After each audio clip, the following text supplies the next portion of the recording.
Place à l'actualité régionale. Bienvenue à vous tous si vous nous rejoignez en ce jour de printemps, ce mercredi 20 mars. 4 militants véganes jugés au tribunal de Lille. L'audience s'est déroulée hier. C'est la conséquence d'une série d'actes de vandalisme à l'encontre de boucheries ou encore de restaurants ces derniers mois à Lille, la Madeleine, Roubaix ou encore Vambrechy, mais aussi dans le Pas-de-Calais. Des actes considérés comme terroristes par Laurent Rigaud, le président des Bouchers du Nord, qui s'est constitué partie civile et qui attend des peines de prison ferme. Le point sur cette affaire avec Lucille Berthe-Constant. C'est l'heure du jugement pour 4 militants antispécistes à Lille. Alors souvenez-vous, plusieurs commerces avaient été victimes de dégradation tout au long de l'année 2018 et 2019. Leur point commun, vendre de la viande, du poisson et même de la fourrure. Alors des antispécistes, qu'est-ce que c'est ? Ce sont les activistes de la cause animale refusant toute hiérarchisation des espèces. Dans le Nord, de nombreux commerces avaient été concernés, comme nous vous le rappelions.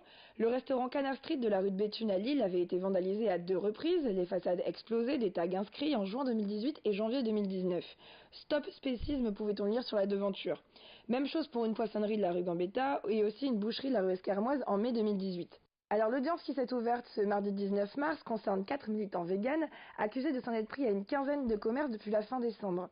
Tout commence par l'attaque de 3 boucheries, de la Métropole et du Burger King de Marc-en-Barœul où l'on découvre un départ de feu dans la nuit du 27 au 28 décembre 2018. S'en suivent d'autres actions du même type jusqu'au mois de février sur l'ensemble de la région. Sur le banc des accusés, 4 personnes, 3 femmes et un homme, âgés d'entre 24 et 40 ans, notamment Cédric, 23 ans, et Mathilde, 29 ans, un couple militant et déterminé à défendre la cause animale, même en utilisant la violence. Interpellés tous deux le 6 février, ils avaient été placés en détention provisoire lors d'une comparution immédiate. L'audience avait été renvoyée à ce mardi 19 mars. Le couple avait été ensuite remis en liberté la semaine dernière sous contrôle judiciaire. Ils sont poursuivis entre autres pour tag et jet de produits inflammables. Juste avant l'audience, Damien Legrand, avocat de la partie civile, a estimé que des sanctions devaient être prises. On réclame un geste fort de la part de la justice, des peines bien évidemment, puisque les faits de toute façon sont reconnus. Et puis surtout qu'on ne laisse pas entendre que ce type de fait-là, aussi grave soit-il, avec des dégâts considérables, puisse perdurer sans aucune sanction de la part de la justice. C'est une comparution immédiate, ce sont des gens qui avaient été placés en détention provisoire. Donc oui, on attend un geste fort de la part de la justice aujourd'hui. Pour Laurent Rigaud, président du syndicat des Bouchers du Nord, la colère est très présente. Quand on crame un bâtiment et quand on fracasse des vitrines, à mon avis, l'incarcération doit suivre. Eh bien, on les a, ils sont arrêtés, ils vont comparaître. Et bien maintenant, je pense qu'ils doivent payer l'addition. Et donc, ils doivent être incarcérés. On ne les laissera pas faire des Hauts-de-France un terrain de jeu pour les terroristes. Il n'est pas question. Quand on veut faire passer sa façon de voir les choses par la violence, on est dans un acte terroriste. Voilà, il faut mettre les noms sur ce qui se passe. Muriel Rueff, avocate des accusés, n'a pas souhaité s'exprimer avant l'audience. Les prévenus encourent jusqu'à 10 ans d'emprisonnement et 75 000 € d'amende. Et le procureur a requis des peines de prison allant de 6 à 18 mois de prison, dont 6 à 10 mois fermes. Le jugement sera rendu le 8 avril. Bilan positif pour les ports de Lille en 2018 qui affiche une hausse du trafic de près de 3%.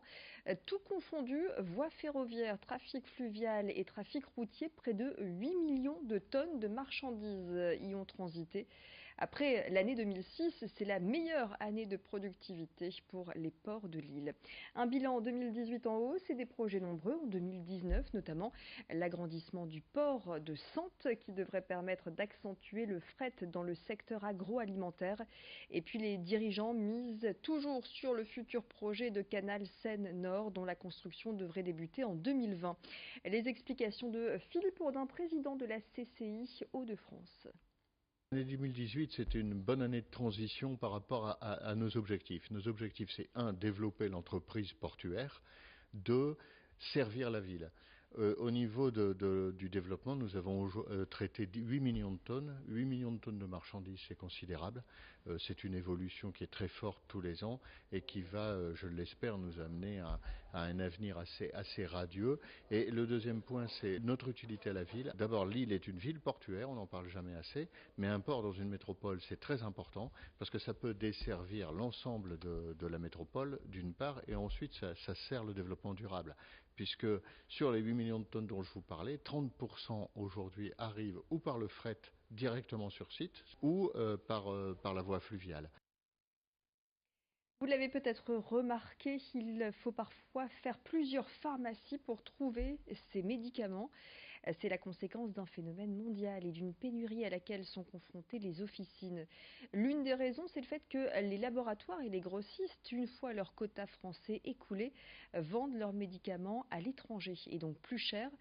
Tous les médicaments sont touchés, contraceptifs, vitamine D pour les nourrissons, collyre, hypertenseurs.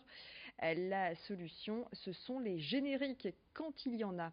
Les pharmaciens, eux, tentent comme ils le peuvent de satisfaire la demande de la clientèle, parfois en s'entraidant entre confrères. Louis Caillé a rencontré cette pharmacienne du côté de Montreuil-sur-Mer. Ça prend énormément de temps. En fait, c'est passer du temps pour des choses qui ne devraient pas arriver. Donc voilà, c'est ça qui est pénible en fait. Et c'est vraiment toute la journée, tous les jours. Il n'y a pas une journée où on ne doit pas appeler un médecin, un laboratoire. Il faut faire des fax parce qu'ils veulent qu'on remplisse des fax pour commander les références manquantes. Alors il y a un laboratoire, on a le droit qu'à 6 références par semaine. On est limité dans les dépannages également. Ouais.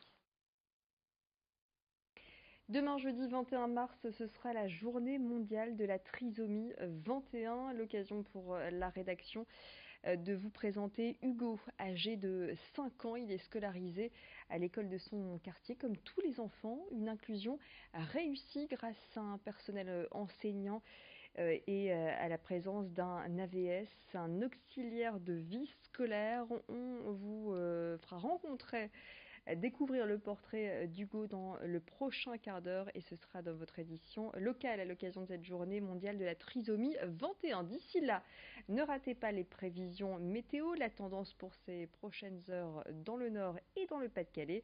Excellent moment à vous tous, restez avec nous, l'info continue.